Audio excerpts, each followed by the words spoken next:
Good morning, BCom first year students. Welcome on the YouTube channel of Government College Devli. CCERAJGCDEOLI CCE Raj GC Deoli, ये आपके college के YouTube channel का link है। मैं आपको इसको व्हाट्सएप भी कर दूँगी। इस लिंक को आप लोग ज्वाइन कर लेंगे तो कॉलेज में जो भी आपके वीडियोज़ अपलोड किए जाते हैं वो आप लोग इनको रेगुलर देख पाएंगे। आज आप लोगों की पहली क्लास है। मैं आपको बताना चाहती हूँ, मैं आपको ABST पढ़ा रही हूँ और आपके ABST यानी अकाउंट्स, ABST को शॉर्ट में आप लोग जो अकाउंट्स बोलते हैं उसका पूरा नाम accountancy and business statistics, short में ABST। तो ये मैं आपको पढ़ाऊँगी। इसमें आपके 2 पेपर चलेंगे। पहला पेपर होगा आपका कॉस्ट अकाउंटिंग यानी लागत लेखांकन और दूसरा पेपर होगा आपका बिजनेस स्टैटिस्टिक्स यानी व्यावसायिक सांख्यिकी। हम आज शुरुआत करेंगे पहले पेपर से कॉस्ट अकाउंटिंग। बाकी जो रिलेटेड आपका सिलेबस है, लास्ट ईयर क्वेश्चन पेपर्स हैं और कौन सी बुक है, ये सब आपको व्हाट्सएप पे मैंने PDF कर दिए हैं। आप लोग अपना व्हाट्सएप भी चेक करिए।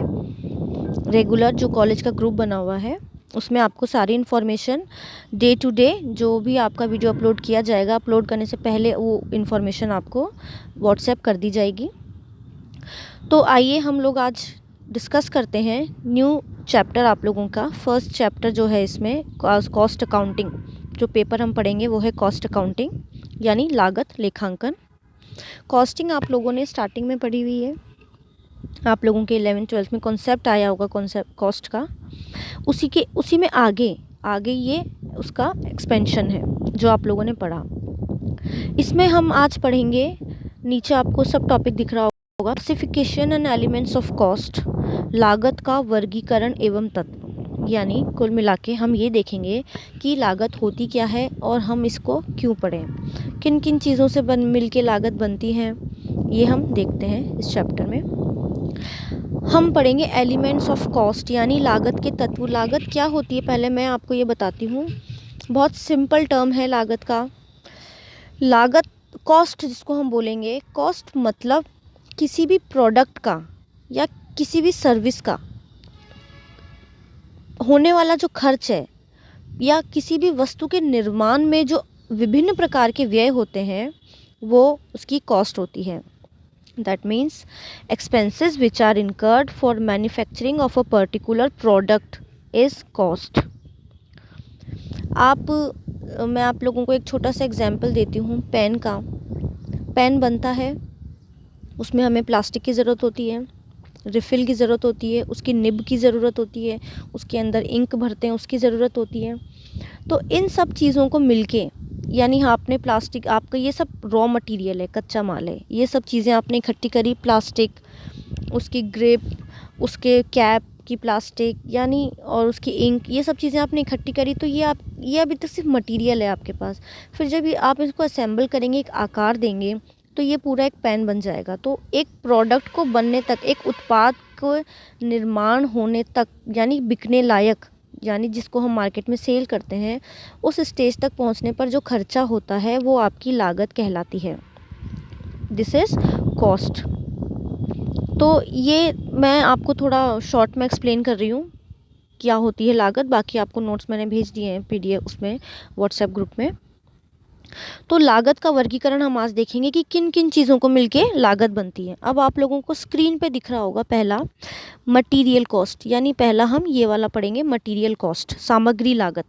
यानी मैंने जैसा भी आपको एग्जांपल दिया, हमें किसी भी चीज़ के निर्माण से पहले लागत, कच्चे माल की कच्ची सामग्री की ज़रूरत पड़ती है। यानी हम कोई चीज़ बनाएंगे, और छोटा सा एग्जांपल देती हूँ, जो आप लोग वीडियो सुन रहे हैं सब ने घर में कभी कुछ ना कुछ बनाया होगा, देखा होगा। तो आप कुछ भी डिश प्रिपेयर करते हैं घर में अपने किचन में, तो उसके लिए पहले आप फॉर एग्जांपल आप रोटी ही बना रहे हैं, सबसे सिंपल एग्जांपल मैं आपको दे रही हूँ। उसके लिए आप क्या करेंगे, आटा लेंगे, पानी लेंगे, नमक लेंगे, आपको ये सब चीज़ें ज़रूरत पड़ेगी। तो आप इन सबको पहले कलेक्ट करेंगे। तो हमारे प्रोडक्शन के केस में हम ये देख सकते हैं, फॉर एग्जांपल हम चेयर का मैन्युफैक्चरिंग कर रहे हैं, कोई कंपनी है, कोई फैक्ट्री है जहाँ पे चेयर मैन्युफैक्चर होती है। तो उस चेयर को में बनने के लिए जो प्लास्टिक चाहिए, जो कच्चा माल चाहिए, जिसको हम कच्चा माल बोलते हैं, कच्ची सामग्री या रॉ मटेरियल जिसको बोलते हैं, वो चाहिए, तो वो हमें ख़रीदना पड़ता है, लाना पड़ता है। तो हमारी लागत की शुरुआत हमेशा कच्चे माल से होती है, फ्रॉम मटीरियल, यानी cost begins from collecting of raw material. आपके पास सामान एक बार आ गया, उसके बाद आप क्या करेंगे, लेबर अपॉइंट करके उस सामान को, उस कच्ची सामग्री को मशीनों के द्वारा, मशीन्स की हेल्प से आप एक आकार देंगे। जैसे आपको चेयर बनानी है, फॉर एग्जांपल अगर प्लास्टिक की चेयर है तो फर्नीचर में मोल्ड्स में डाली जाएगी, और अगर लकड़ी की चेयर है तो उसको घिस के एक आकार दिया जाएगा लकड़ी को। तो ये कौन करेगा, लेबर करेगी, श्रम लगेगी। तो लागत का जो दूसरा तत्व होता है वो होता है लेबर कॉस्ट, यानी श्रम को दिया जाने वाला खर्चा।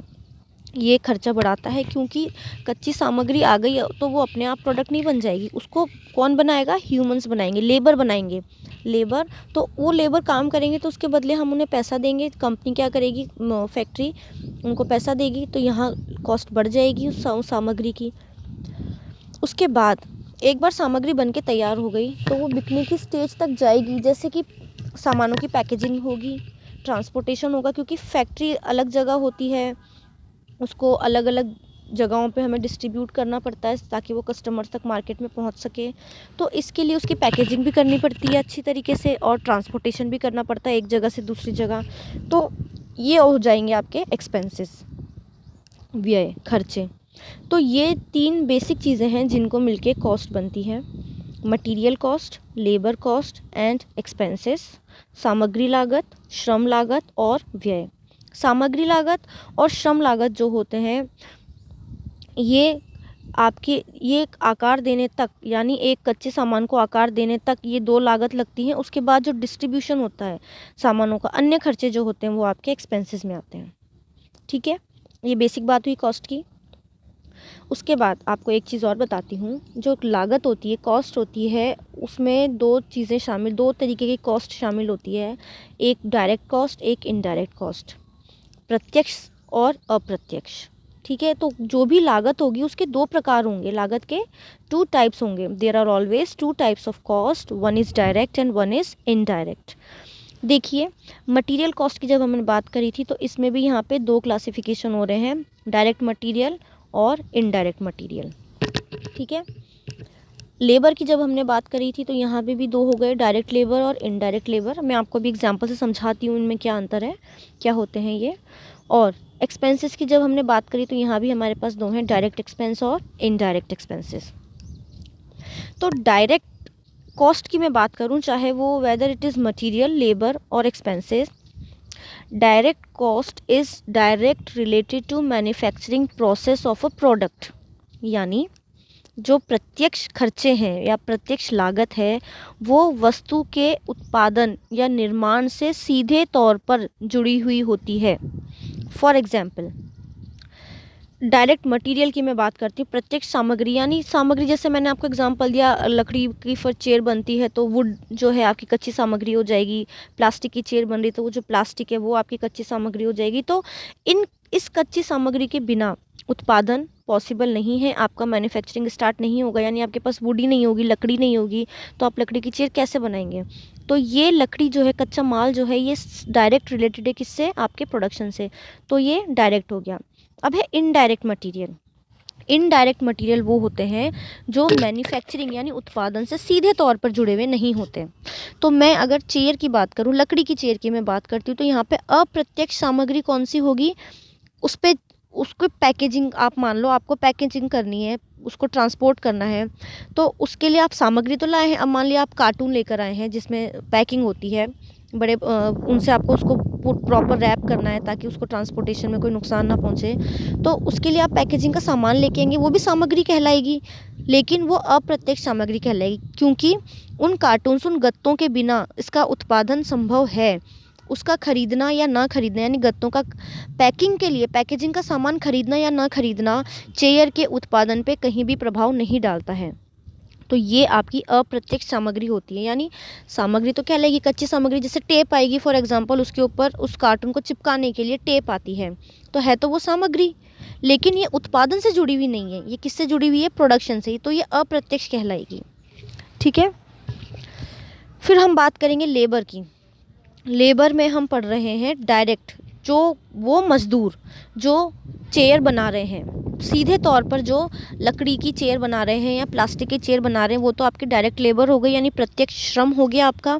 जो सीधे तौर पे वो मज़दूर जो सीधे तौर पर उत्पादन करते हैं, वस्तु का निर्माण करते हैं, वो तो आपके प्रत्यक्ष श्रम हो गई।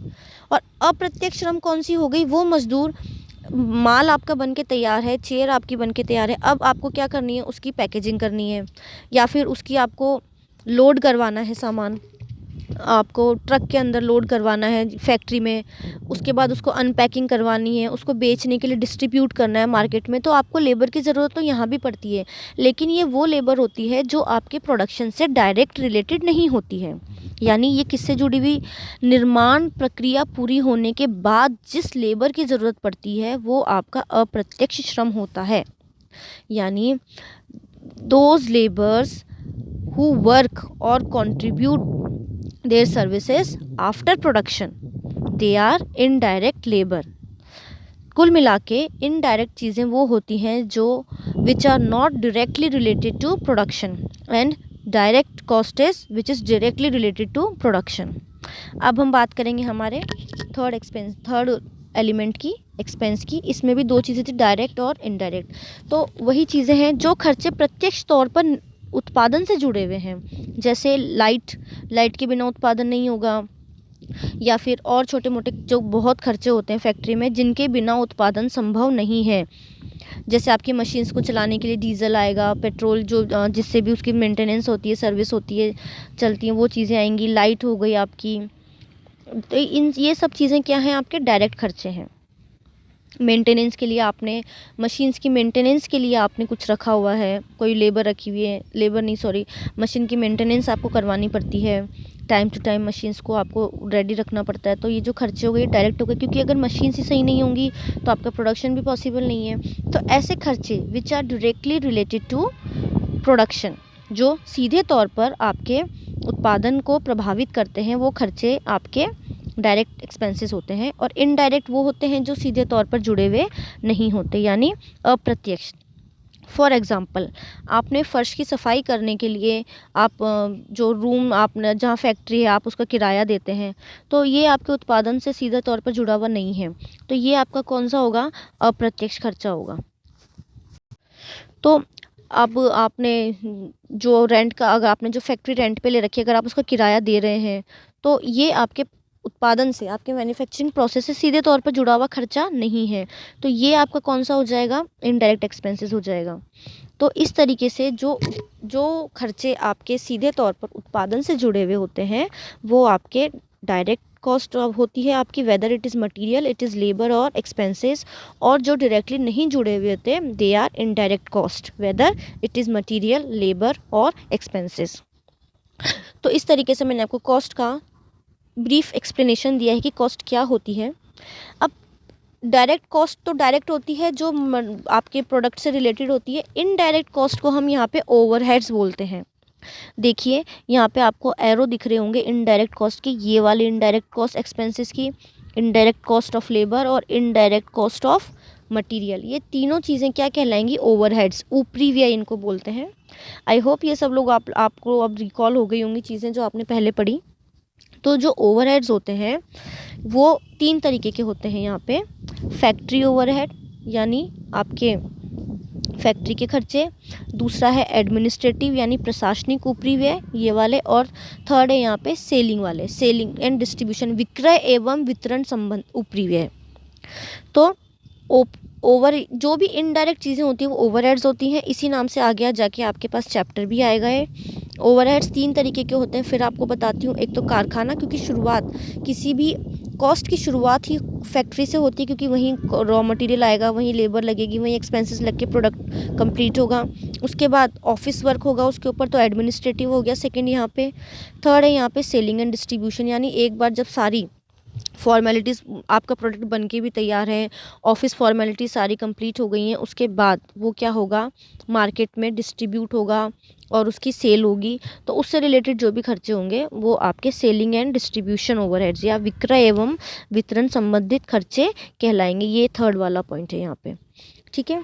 तो ये देखिए, ये जो क्वेश्चन है छोटा सा, मैंने आपको एक टेबल एक्सप्लेन करी है अभी, लागत के तत्व, ये 2 नंबर में भी आपसे पूछा जा सकता है, क्योंकि आपके जो स्कीम है वो 2-2 नंबर की 2 नंबर के भी क्वेश्चंस आपके आएंगे, तो ये आपकी 2 नंबर में भी पूछा जा सकता है। तो आप टेबल बना के आ सकते हैं, या पूछा मटेरियल कॉस्ट क्या होती है, लेबर कॉस्ट क्या होती है, या प्रत्यक्ष खर्चे क्या होते हैं, या अप्रत्यक्ष खर्चे क्या होते हैं, या दोनों में क्या अंतर है। इस तरीके के छोटे छोटे क्वेश्चंस आपके 2 नंबर में पूछे जा सकते हैं। 4 नंबर में अगर आपसे डिटेल में पूछा जाए तो ये टेबल जो आपको आपकी स्क्रीन पे दिख रही है वो आप एज इट इज़ बना के आएंगे। तो ये छोटा सा मैंने आपको अभी ब्रीफ डिस्क्रिप्शन दिया है कॉस्ट का, एक एक करके। ये जो 3 एलिमेंट्स हमने पढ़े हैं, मटेरियल, लेबर और एक्सपेंसेस, ये तीनों अपने आप में अलग अलग चैप्टर्स हैं जो कि हम नेक्स्ट वीडियो में पढ़ेंगे। कॉस्ट अकाउंटिंग की ज़रूरत क्यों पड़ती है मैं आपको बता दूं। जब किसी भी चीज़ को कंट्रोल करने के लिए वेस्टेज ना हो, प्रॉफिट मैक्सिमम हो, इन सब चीज़ों के लिए आपको कॉस्ट अकाउंटिंग की ज़रूरत पड़ती है। जब कोई बिज़नेस स्टार्ट होता है तो हर चीज़ का ट्रांजैक्शन, हर एक गतिविधि को रिकॉर्ड किया जाता है, यानी कितना माल आया, कितना गया, कितना वेस्ट हुआ, कितना बच गया, क्लोजिंग स्टॉक, ओपनिंग स्टॉक, इन सब का लेखा जोखा रखा जाता है, ताकि जब जो कंपनी चल रही हो उसका रिकॉर्ड, आप जो पूरे साल भर में ट्रांजैक्शंस हुए, जब ईयर एंड होता है, जो आपका ईयर फाइनेंशियल ईयर चालू होता है 1 अप्रैल से 31 मार्च तक का, तो जब ईयर एंड पे आपको क्लोज करना पड़े अकाउंट्स, तब आपके पास फाइनेंशियल अकाउंट से आपके कॉस्ट अकाउंट्स के रिकॉर्ड मिले, और आपके जो गड़बड़ है, वित्तीय अनियमितताएं, फाइनेंशियल लॉसेस जो हैं वो आपके कवर नहीं हो पाए। यानी कि अगर कंपनी रिकॉर्ड नहीं रखेगी कितना पैसा आ रहा है, कितना पैसा किस में खर्च हो रहा है, सिंपल सी बात है, हम लोग घर में रहते हैं तो घर का भी एक बजट बना के चलते हैं छोटा सा, कि इस महीने इतना इसमें खर्चा लगेगा, इस महीने इतना राशन आएगा, इतना पेट्रोल में जाएगा, इतना मोबाइल में जाएगा। तो उससे क्या होता है, एक कंट्रोल हो जाता है, हमें पता चलता है कि हम कहाँ गलत ज़्यादा खर्च कर रहे हैं, तो हमें वहाँ कम करना है, यहाँ जहाँ पे ज़्यादा ज़रूरत खर्च होने की हम वहाँ ज़्यादा करते हैं, इतनी हम बचत करते हैं। तो ये सब चीज़ें आपकी फैक्ट्रीज़ कंपनीज़ में भी होती है, क्योंकि इन कंपनीज़ का मेन एम होता है हमारा प्रॉफिट मैक्सिमाइजेशन, हमें अधिक से अधिक लाभ हो। और अधिक से अधिक लाभ कब होगा, जब आपका नुकसान या आप जो है वो कम होगा, वेस्टेज कम होगी, और आपका जो प्रोडक्शन है वो मैक्सिमम होगा। उत्पादन जो है वो जब अधिकतम होगा, न्यूनतम लागत में अधिकतम उत्पादन जब होगा, तब आपका प्रॉफिट मैक्सिमाइजेशन यानी लाभ आपका बढ़ेगा। तो इन चीज़ों को इसीलिए रिकॉर्ड करके कॉस्ट अकाउंटिंग की ज़रूरत इसलिए पड़ी, ताकि देखिए बाकी जो फाइनेंशियल अकाउंट्स है वो आपके अलग होते हैं, P&L भी, वो फाइनेंशियल अकाउंट्स अलग होते हैं, लेकिन जो फैक्ट्री में उत्पादन हो रहा है उसका ध्यान रखने के लिए, उसकी हर एक गतिविधि पे नज़र रखने के लिए लागत लेखांकन की ज़रूरत पड़ी है। ये मैंने बिल्कुल सिंपल वर्ड्स में आपको एक्सप्लेन करी है, why it is important to have cost accounting. बाकी इनसे रिलेटेड नोट्स आपको मैंने व्हाट्सएप कर दिए। लागत के वर्गीकरण एवं तत्व में ही आगे मैं आपको एक चीज़ और बताती हूँ, स्टेटमेंट ऑफ कॉस्ट। किस तरीके से कॉस्ट शुरुआत करते हुए हम उसके लाभ हमें कितना हुआ वहाँ तक पहुँचते हैं। बिल्कुल सिंपल है, पहले हम लागत जोड़ेंगे, यानी हम सारे खर्चे जोड़ेंगे, टोटल कॉस्ट आ जाएगी, माइनस कर देंगे सेल्स कितनी हुई, तो बैलेंसिंग फिगर हमारा प्रॉफिट आ जाएगा, जैसा कि आप लोग पढ़ते आ रहे हैं। बस उसको आपको एक फॉर्मेट का रूप देना है। ये फॉर्मेट शॉर्ट वाला मैं आपको भी बता रही हूँ, बड़ा वाला मैं जो डिटेल्ड फॉर्मेट है जिसमें सारे आपके पॉइंट्स कवर होते हैं, मैंने आपको व्हाट्सएप कर दिया। तो देखिए, स्टेटमेंट ऑफ कॉस्ट यानी लागत का विवरण पत्र, ये बहुत इंपॉर्टेंट है, क्योंकि कॉस्टिंग में ये आपका स्टेटमेंट ऑफ कॉस्ट ही जगह जगह आपको बनाना पड़ेगा। तो हम शुरुआत करेंगे, इसमें सारी कॉस्ट जोड़ेंगे एक जगह। देखिए, मटेरियल जुड़ गया, लेबर जुड़ गई, एक्सपेंस जुड़ गया, खर्चे जुड़ गए यानी सामग्री, श्रम और अन्य व्यय। ये तीनों चीज़ें जब मिल जाती हैं तब आपकी प्राइम कॉस्ट बनती है। देखिए इक्वल्स टू, ये क्या बनती है आपकी प्राइम कॉस्ट यानी मूल लागत। ये मूल लागत में जब आप फिर फैक्ट्री के खर्चे जोड़ देंगे, ये वाले फैक्ट्री ओवरहेड जोड़ देंगे, तब आपकी क्या बन जाएगी, ये फैक्ट्री कॉस्ट। ठीक है, यानी मूल लागत यानी डायरेक्ट मटेरियल लेबर एक्सपेंसेस, ये मूल लागत हो गई। प्राइम कॉस्ट में आप फैक्ट्री के खर्चे, देखिए ये जो ऑर्डर मैं आपको समझा रही हूँ इस ऑर्डर को भी आपको डिस्टर्ब नहीं करना है, इसी तरीके से इसी क्रम में खर्चे जुड़ते चले जाएंगे। फैक्ट्री के बाद कौन से खर्चे लगते हैं? ऑफिस के खर्चे। देखिए यहाँ पे एडमिनिस्ट्रेटिव ओवरहेड हमने जोड़ दिए हैं, तो आपकी कौन सी कॉस्ट आ गई? ऑफिस कॉस्ट आ गई। ऑफिस कॉस्ट को और क्या बोलते हैं? कॉस्ट ऑफ प्रोडक्शन भी बोलते हैं। ठीक है, अब ऑफिस तक के आपने खर्चे कर दिए, अब आप क्या करेंगे? यानी माल बन के तैयार है और अब आप उसको बेचने की तैयारी करेंगे। तो जब हम सेल करते हैं तो हम जो इस साल हमने प्रोडक्शन किया, उत्पादन किया, केवल वो ही गुड्स नहीं लेते हैं, हम पिछले साल का जो क्लोजिंग स्टॉक था वो इस साल का ओपनिंग स्टॉक बनेगा। यानी जाहिर सी बात है, अगर हम चेयर्स बेच रहे हैं तो इस साल हमने जो फॉर एग्जांपल 100 चेयर बनाई, तो वो 100 चेयर तो हम सेल के लिए निकालेंगे ही निकालेंगे, प्लस पिछले साल का जो क्लोजिंग स्टॉक रखा है जो इस साल का ओपनिंग बनेगा। यानी मान लीजिए हमारे पास 20 चेयर पहले से रखी थी पिछले साल की बची हुई, तो पिछले साल का क्लोजिंग स्टॉक 20 था, तो वो इस साल का ओपनिंग स्टॉक बनेगा, तो हमारे पास कुल 120 चेयर होंगे। यानी 100 तो हमने निर्माण करी और 20 हमारे पास पहले की पड़ी थी। तो आपको यहाँ पे ऐड करना है opening stock of finish goods, यानी वो भी अवेलेबल है आपके पास सेलिंग के लिए। लेस कर देंगे आप वो क्लोजिंग स्टॉक जो आप नहीं बेच पाए, less closing stock of finish goods, यानी वो माल जो नहीं बिका। तो आपके पास क्या आ जाएगा? Production cost of goods sold, या फिर कॉस्ट ऑफ गुड्स सोल्ड, यानी जो माल बिका उसकी लागत, प्रोडक्शन लागत, उत्पादन लागत, बिके हुए माल की उत्पादन लागत। ठीक है, उसके बाद आपके पास सारी लागतें आ गई। अब आपके पास क्या बचेगी? सेलिंग एंड डिस्ट्रीब्यूशन वाली, बिक्री एवं वितरण संबंधी।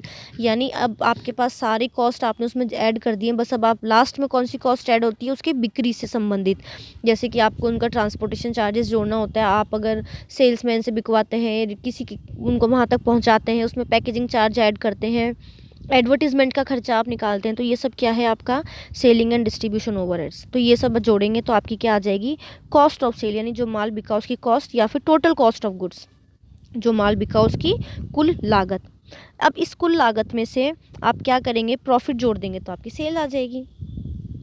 इस कुल लागत में आपने प्रॉफिट जोड़ दिया तो क्या आ जाएगी? आपकी सेल आ जाएगी। अब क्वेश्चन में आपको कॉस्ट दे रखी होगी और या फिर सेल्स दे रखी होगी, तो दोनों का जो बैलेंसिंग फिगर होगा वो प्रॉफिट आ जाएगा। यानी कॉस्ट में से आप प्रॉफिट हटा देंगे, प्रॉफिट में से कॉस्ट हटाएंगे तो बैलेंसिंग फिगर आपका प्रॉफिट आ जाएगा। या फिर अगर आपको प्रॉफिट दे रखा है तो कॉस्ट है तो आपकी सेल्स आ जाएगी। तो इस तरीके से ये देखिए स्टेटमेंट ऑफ कॉस्ट। ठीक है, तो आज इस वीडियो में इतना ही। आपको मैंने एक ब्रीफ इंट्रोडक्शन दिया है कि लागत क्या होती है, लागत लेखांकन एक परिचय।